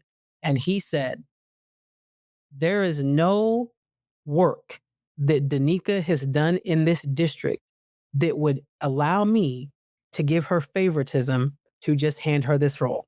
I know the quote exactly because he repeated it twice. By the second time, I had grabbed my notebook and pen and wrote it down. Still have the notebook that is written to this day. And I knew I wasn't going to talk to the rest of that meeting. Like I had no, you told me where you stood, and that's all I needed to know. That was when I knew I'm going to spend the rest of this year figuring out what I'm going to exit on. New director or whatever the title was. It was a long fancy title with all the buzzwords. Equity was in the title, inclusion, this, all them buzzwords in the title. She comes in, they built a whole team around her. From day one, I took my summertime off that I'm given in the role, which was about 6 weeks, not the same as the teachers on the ground. Came into emails and just very, very harsh start. By August 1, I was already in HR. Like, we don't want you to do the PD orientation. We need you to be here in this meeting. Oh, but I'm the only one trained to do this workshop for the staff. And it's supposed to be an orientation for all new hires to get their launch into racial equity work. Didn't go to that. Now I'm considered non-compliant. That was the first day of that new year. And so I knew that year, if I make it to the end of this contract year, this has got to be my last one. The honeymoon phase is over. I'm not a representative standing in the gap for anybody anymore except for the children. But in that space, I'm still taking blows left and right. And so the final threshold for me came. Of course, budget things happen, schools get closed, but the district itself was in such shambles in terms of leadership, vision, decisions, actions, just all over the place. There's things happening on the media, you name it. I think my final take when I knew like, yeah, this is definitely it. I don't even need a backup plan, was the public had started a Facebook page to discuss their disgust with the announcement to close one of the schools on the east side of the city, which was where more of the Black and brown students were going to school at anyway. And this school was going to be closed. That same school, I had proposed, maybe let's look at a freedom school model, right? And teachers, principal go to this meeting because I wasn't even being invited to the meetings about like school closing, renovating it, like, picking a different way to run this school. The goal was they need to find a way to bring back numbers because they were losing so many kids and tents in the whole district. And the principal from that school shared that in one of these meetings or whatever. Apparently, they treated her after even bringing it up, told her I knew what I was talking about. You couldn't have a year-round freedom school; those don't exist. But they did because we had a board member who had founded one in Texas. So she comes back and tells me like, yeah, they shut me down. He said you're not talking about blah blah. So now they agree this school is about to close or whatever, and they make this page called Save Our Schools. I learned early on this position, never read the comments, don't find the Facebook group. Social media is not my outlet anyway. And people start screenshotting me comments in here and they are talking in this group. And so one of our staff members from the virtual school had commented, people are screenshotting me. She had said, like, they're talking about the superintendent, this director lady he brought in. They're calling them all kind of names, like all kind of racial. And again, some of these parents, like, hardcore racial warriors, white families, but they're using all the language that like you may be well intended, but the racism still running thick, right? This is another lesson. Like as a white ally advocate, how do you advocate against black and brown people who are in the wrong, causing harm to people without racism, right? This a whole dissertation right here because when you confront them on that, there was other pieces. So one of our staff members, a white woman who I've been to bat for her brown son in the schools many times, followed this kid from fifth grade up to high school or middle school now with issues around race and his teachers and been with her every step of the way in meetings, all these things. She was like, well, you in the comments on this page, she's telling the families, you all keep talking about the two main leaders, but I know Dr. Moore and she's not with them. And this lady said, who's that? Now, mind you, my name's been all over the paper for all kind of stuff, not the same things they were being paid for, like, stuff in schools. I've been interviewed for different things I'm doing in classrooms, all these things. And the lady said, I don't know who that is. Sound like three coons in a trench coat to me. So now someone has resigned a district, someone's moving on to another district, interim superintendent's left, and she's building the team over in her new district and bringing people over. So now they're having goodbye donuts or whatever. I'm in the line, it's two-sided table across from the superintendent. I look at him and he said, I think said like, hey, how are you? Or something like that. Conversation is real sketch with us anyway at this point. And I said, oh, I'm good. I said, I'm trying to process. Have you heard about these comments about us online? Like, I'm not the one closing these schools. And like, they're talking about y'all, but I got caught. They said three, this me, you, and her. Because again, director's woman of color too, older black woman. And he said, I heard something about that. I'm going to meet with you and I'm going to help you process this. By the end of the day, I get an email to go to the director's office, who is now supposedly my evaluator, my supervisor, whatever you want to call it. This end of the day, it's like 4:00. It's time to go home. So she has me come to her office. I thought it was going to be something quick. So she told me to sit down, close the door. So she was like, well, yeah, I just want to let you know. He came to me, told him about the whole thing. And, you feeling some kind of way. So I told him, don't even worry about it. I'll meet with her. Now, again, I have no text or email saying, hey, Danica, never mind. Meet with her instead. She'll process with you. I don't even remember what started what, but I remember where I knew, like, I'm not sure how we got here. She said, now I just need you to grow thicker skin. You're black. You're supposed to go through racism. She pulled out a paddle. Again, we're in the district office. She pulls out a paddle. It has the N-word etched across it. It says N-word beater. She puts it down in front of me. She's sitting on the edge of her desk. She's like, take a look at this paddle. And I look up. I'm crying tears of anger, like just rage coming out my eyes, right? It's not even sadness. I'm just mad. I said, why is this in the building? This is a reminder for us. About what? When I was the first ever principal in this podunk district over here in this state, the kids made this for me because that school hated me so bad. And you have that on display here for what? To remind me of who I am, where I'm supposed to be in my place, or whatever she said. I said, oh. I said, well, yeah, well, you and I aren't the same. So then she starts taking memorabilia off all these shelves. Like, this is my 7-time great grandpa. He couldn't read. He couldn't do this. He went through this. You think he was worried about racism? No, he's worried about surviving. This is so there's just pictures all over the office. She's taking stuff down. So we hit the final straw because she went after the whole, like, I'm supposed to go through racism. I said, if that's the case, why are we doing this work? Why are we in schools helping teachers recognize their own biases and the authentication of curriculum and making it culturally relevant, telling the real histories of things? Why are we even doing this for kids? I thought it's about the kids. She said, I heard you had a nephew in this district, and I just feel so sorry for him. I'd never heard this term before. She said, I have a great, great goddaughter, and we raise her for a world that's going to make sure that she gets treated this way. And it is a shame that your nephew is raised in a family where he is not being taught the realities of what he's supposed to go through. So I hope that I can't wait to cross paths with your nephew. What school does he go to again? My nephew's in middle school by this point. He's a sixth grader. I said, that's information you will not find from me. I said, if I even hear about you in his school asking about him, you'll have to deal with me. And you don't want me to call the rest of my family.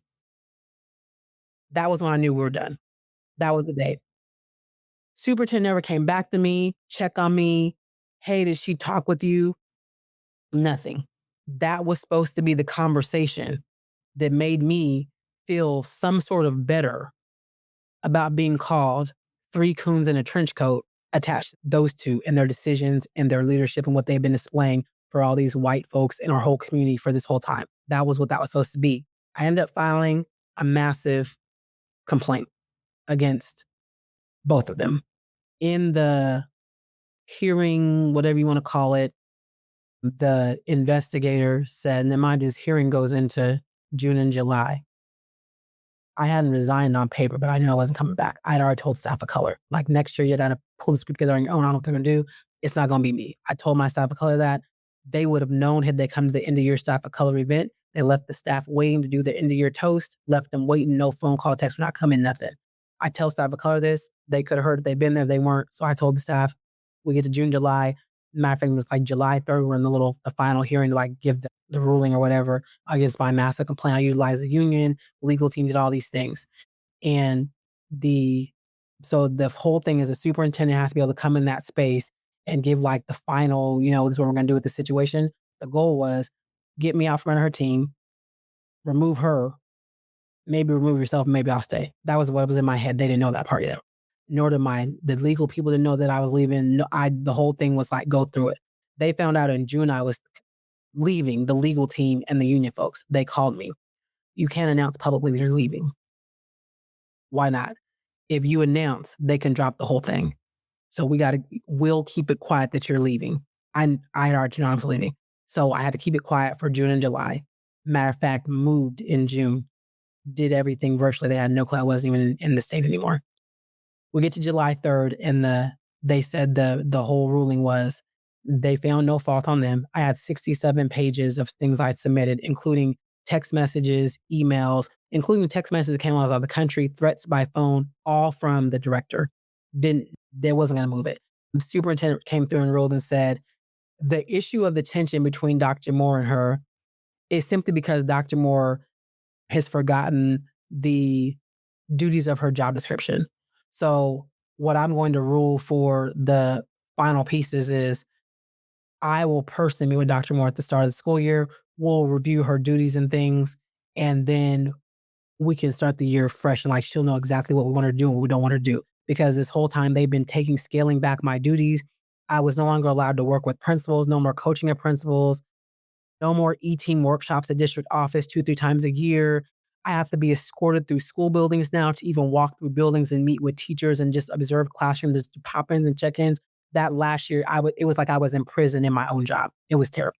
Pandemic actually saved me getting to be home and do everything virtual. It saved me because it's what I've gone through the whole time. So I said, okay. So I'm just going to pause right there.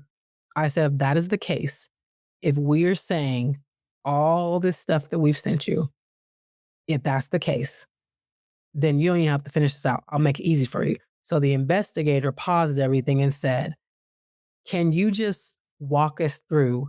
Because, I don't know if you've ever seen the way you have to make the formal complaint. You have to like make your bullet points, but you have to hone in on like three major, like these are my three themes and you can't have more than three. There was a whole structure you have to write in. So I have my three things. And on the very last page, page 67, you put your like conclusions and the recommendations that you're wanting to make the three things more intact, right?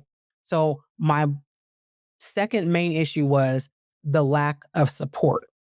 First was just like not being able to do the job duties, like limiting my skills, all these things. The middle one was like the support piece of the job. So they asked me to say on the little hearing or whatever, well, you mentioned no support, but on her little memorandum thing here, she's listed all the ways she supported you. So because you said that there was no support, you gave no examples, why don't you just tell the whole panel here, tell us an example of how she supported you? And I said, oh, okay, sure. So I tell the story about the office and the inward beater. The whole again, that was in the whole affidavit. They hadn't read it. They didn't read any of it. They hadn't read any of the 16 pages, but they led this hearing. He starts flipping the packet like, what page was that on? This was in the packet. Again, this is the final, we're going to make the decision, like what's going to happen. This is the final, we're going to have consequences or whatever's going to be done. And they haven't read the packet. We started this whole thing in April. The whole thing was done in May and it's handed off to them. There are 3 copies kept on file. One goes to HR, the union legal team has one, and the investigator has one. You make sure that they don't lose it. Then we have our own. This 67 pages, all the claims have not been read. So now we're in this hearing, flipping through like, I didn't see that. This will happen. And now everybody's looking at you like, what in the world? Like, that we still end and say she's not at fault. The issue is I didn't know my job description. I was trying to do above what my job called for. But had my nephew get brought in this, what's I got to do with my nephew, right? So on the stand, I resigned, effective immediately. The investigator couldn't believe it. Everybody just stopped talking. And he said, I don't do this often, but Miss Moore, I've seen the work you've done for years. And this might be the most heartbreaking resignation I've ever experienced. Investigator is a white man. He said, because what you do isn't just a job. He said, what you do is a calling. He said, now I got to sit with this for a minute. You sit with the all you want. I'm taking it back.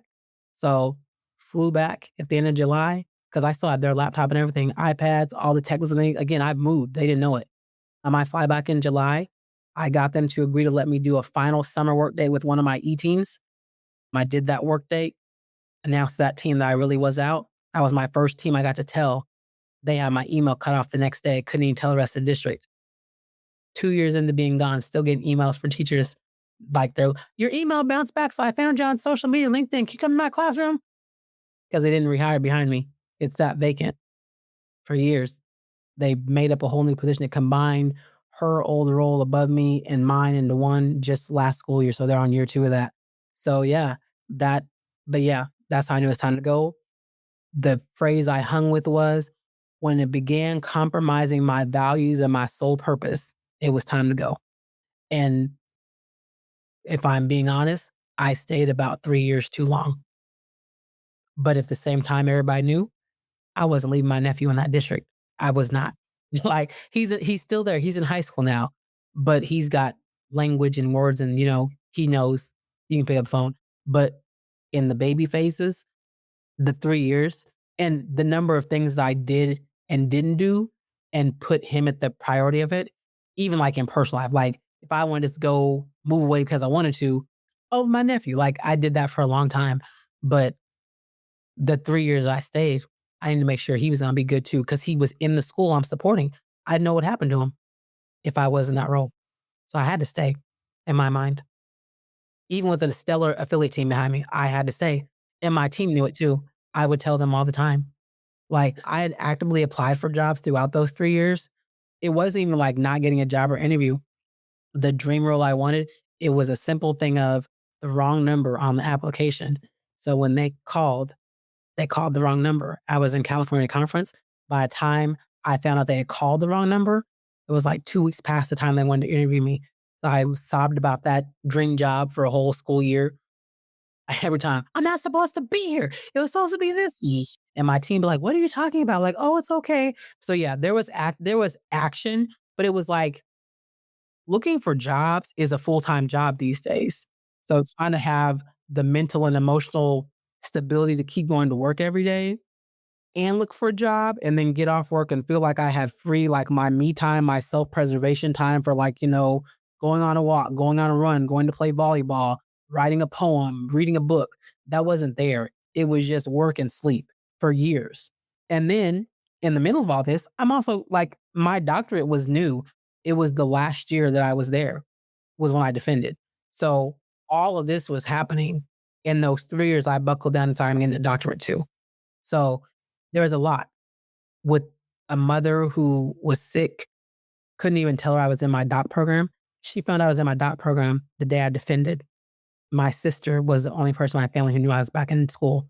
And I kept it that way because I knew that my mom would feel like we had bogged her down or that she was holding us down with her health reports and things. So yeah, so I made sure that I went to my sister like, hey, I'm about to do this thing. But here's what I need from you. Like, here's the things you can do. Here's things you can't do involving our mom. Like, I need this protected. It's between me and you. If something pops up and we need to go to the hospital, I might be in class. It's going to be on you. And so, yeah, my sister was the only one that I knew that I was back in school and going through all this in work every day. My mom knew about a lot of work stuff, but not all of it.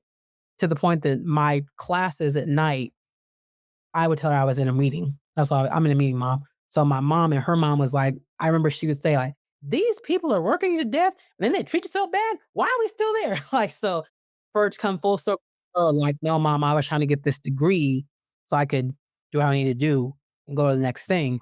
That's where it came from. The degree going back to school formed out of this space of after being limited for so long, I decided I gotta get some more credentials and maybe they'll take me seriously then. Like this new leadership program was not taking me seriously for my skills. It was drastically different.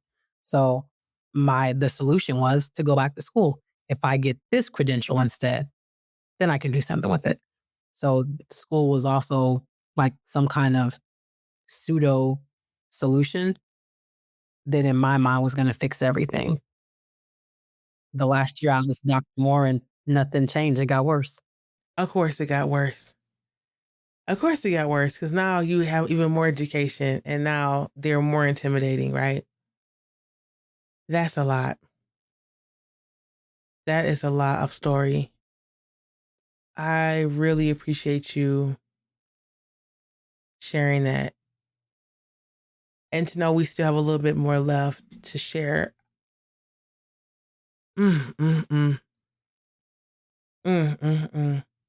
I just keep going back to like now I'm curious as to like the what happens to the folks who do not just courageous conversations, but like work like that across the country. Like where are they now? Where are y'all up to? What have y'all been up against? How are y'all healing? What does the wellness look like now? That's something to be investigated, right? Especially because of this cognitive dissonance that it's like, I thought I knew you as a teacher and now I'm talking about race. And now I see that this is how you really believe it and the grief that must come from that. Right. And it's different, maybe than having the same type of job in like banking or real estate, because you're not talking about kindergartners and 5-year-olds and right. You're talking about grown adults and having conversations with grown adults who may have their own families, but it's just not the same. The need to know how folks took care of themselves or are taking care of themselves if their jobs exist, the implications, the health implications, the mental health implications, the relationship implications from standing in that gap, like you just said, over and over and over again. And then just being like pushed out and gaslit. And then does anyone ever go back and check on these folks? You know what I mean? One of the things that I remember in the middle of my term at district office, in between superintendents, um, Tanisha Abdur Salam told my evaluator because they had, well, she was over the affiliate team. She wasn't really she was my evaluator. Like they would put me with her, then take me away with someone else. And so, but she was over the affiliate team. And when Tanisha would come to visit and we do like all of our coaching and our virtual sessions weekly, I remember so there was a time where they wanted Tanisha to sit with the affiliate team lead who actually didn't even go through the full affiliate process, um, and kind of like watch how Tanisha debriefed us after Beyond Diversity, like in the middle of Beyond Diversity at lunch and those things. And she took out her little notebook and Tanisha kind of had to let her know, like, you can put that away because you can't do what I do. And I just remember thinking, like, yes, get her. And so when we were doing our 101, we were processing everything. Then Tanisha said, Danica, you got to lock in on you. She said, I will come back here to this city for your wedding. I will come back for a graduation. I'll come back for a birthday. She said, I will not come back to bury you. And then she told our district leader that in the meeting. She said, I just want you to know, I told Nika this. I'll come back for to celebrate her for anything that she can do and what she does. But she said, I will not come back to bury her when y'all help kill her. She told me that. And then when she left our next one-on-one with my evaluator, she was trying to like slyly ask, like, so what have you and Tanisha been discussing? Like, I noticed this comment she made. And I was just like, you know what we discussing, but just the impacts of this work on Black women specifically and in health. And at the time I didn't know what Tanisha was saying. I really didn't. It didn't get my mind. I might have barely been 30 at that time. But then like years down the road to see the data coming out, it's like, that's why she kept saying she wouldn't come to bury me. So for me, when I got the doc degree, I still felt like I was trying to be like someone was trying to bury me, but I was so proud of that doggone degree to like to get it with all that I had went through. She was the first person I let her know I got my doc. I was like, I sent a little picture, my invitation, because I was like, you don't have to come bury me. But it was like, even though I still feel like the dirt's still being done, but it's like that was like a small faint of hope in the midst of this abyss of darkness. But yeah, those I would say my last 3 years there were very dark. And all of my self-preservation came from the connections made as staff of color, my affiliate team, and outside of work, everything was about my nephew. Like the innocence and joy of my nephew, if I could just hear him laugh, that was where, like, if I was with my nephew, the world didn't exist. It was just me and him all day, or family, being able to go back to my ancestors, my grandparents' hometown, their neighborhoods and things, just walking those streets. Like all of my preservation came from digging into the ancestors. And that I think that got stronger for me once the pandemic started because I don't remember her name. I do remember she came from PEG. She came to help with one of the leadership workshops. It wasn't Beyond Diversity. I don't remember her ethnicity, but I know she came from like the Pacific Northwest corner. But she had posed this question to the room about when did you stop hearing the music? When did your feet stop dancing? And I believe Cortland added more language to it around being able to get back to your original medicine. And I did an interrogation through a workshop with him about original medicine. I discovered my original medicine tied to the use of my hands. I'm not big on gardening and dirt, but trying to find out what my hands should be doing. And he said that your original mess has to tie back to your ancestors and what they were doing long before technology, long before self-care, temporary fixes like pedicures and massages. And I tied into my maternal grandmother because that's who taught me to read and write. She didn't know she taught me to read, but she did. That's who I dedicated my doctorate degree to. And she was my first teacher. Like, if I really think about who my very first teacher was, it was my grandma. She was also my childcare. When my mom was at work trips, my grandma made the trip to come watch all the kids. I mean, she also wrote for the newspaper. She had a column in the newspaper, but she also was a baker and a gardener. She baked, everyone loved her baking. So for me, getting back to my hands, like my original medicine, it had to involve my hands. So I started doing writing again. So even my doctorate degree, I had to transform that to be my medicine to write my capstone. Like that became a way to self-preserve.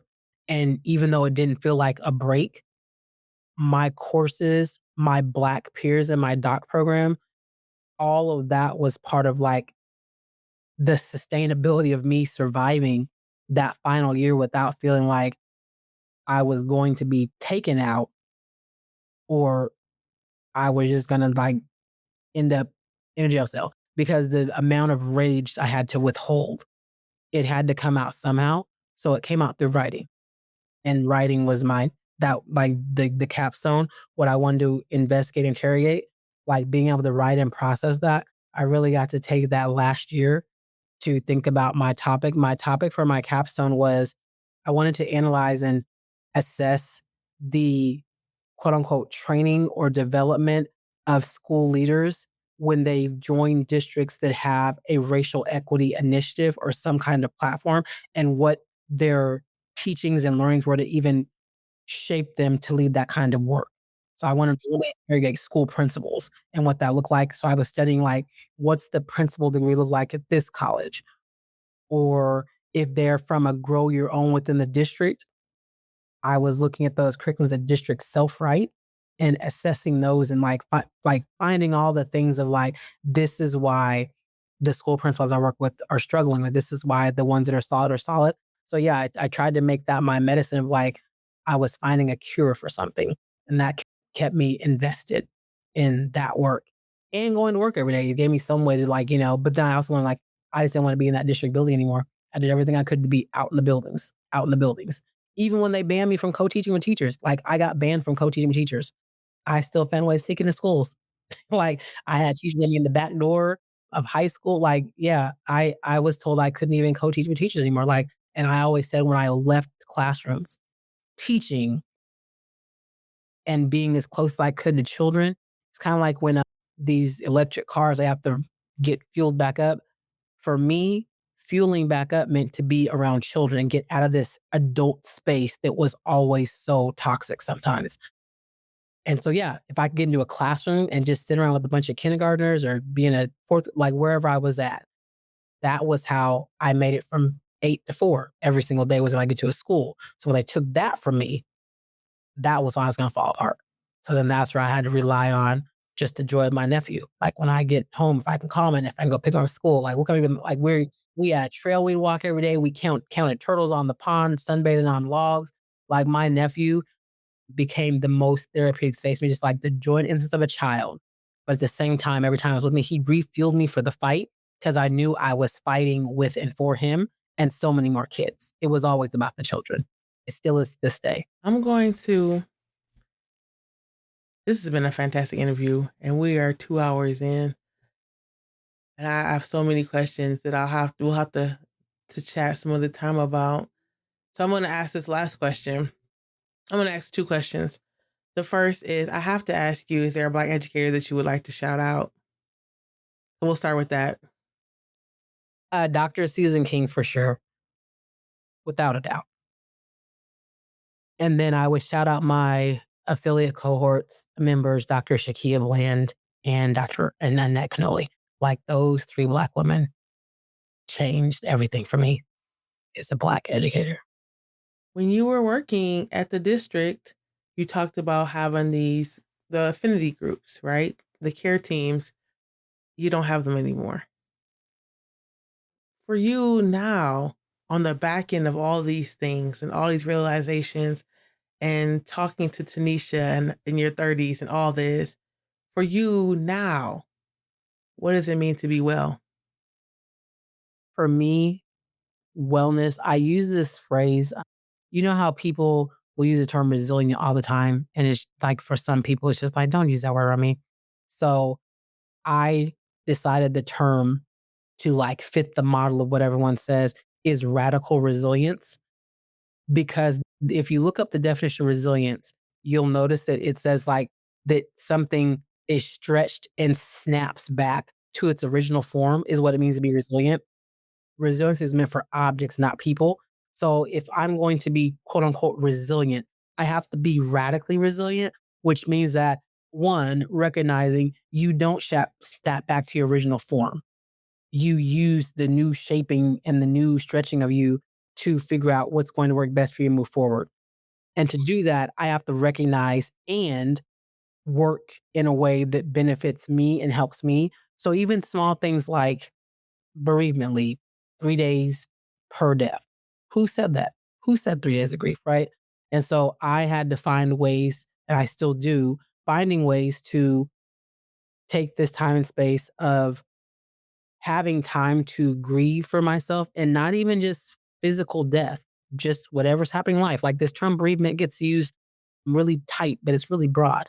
So to be well for me means to have full control and autonomy of my time and how it's used, and also recognizing what it actually means to rest and being okay with when that rest means sometimes just doing nothing.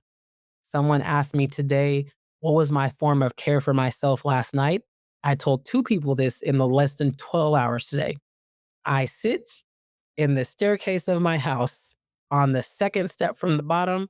I stretch my legs across the first step and I lean across the third step, and my dog sits on top of the fourth step. And sometimes we just sit in darkness.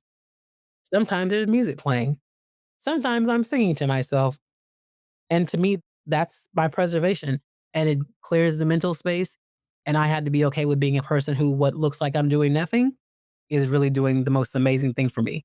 And that is my definition of being well, is when the thing that feels like you're doing absolutely nothing is actually doing something. When you are able to accept that, because we are conditioned to feel like healing and all these things is like movement and action. Sometimes, and more often than not, it's stillness. But the question how we define the term rest, it wasn't until last year someone asked me, how do you actually know? No, he said, do you actually know what it means for your body to rest? And I never been asked that question before. And I realized, no, I knew sleep. I didn't know rest.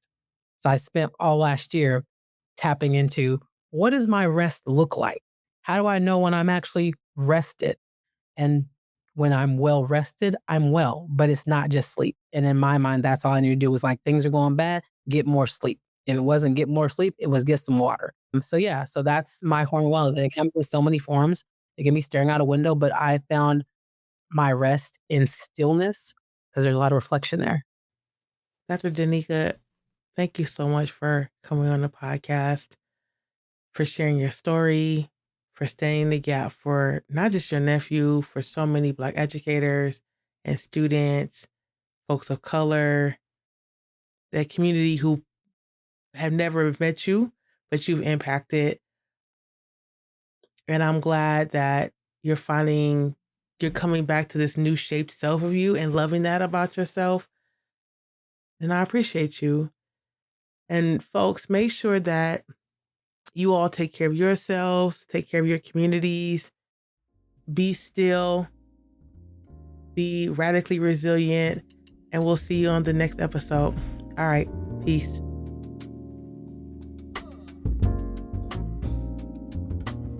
Thank you for joining us for today's episode of The Exit Interview, a podcast for Black educators.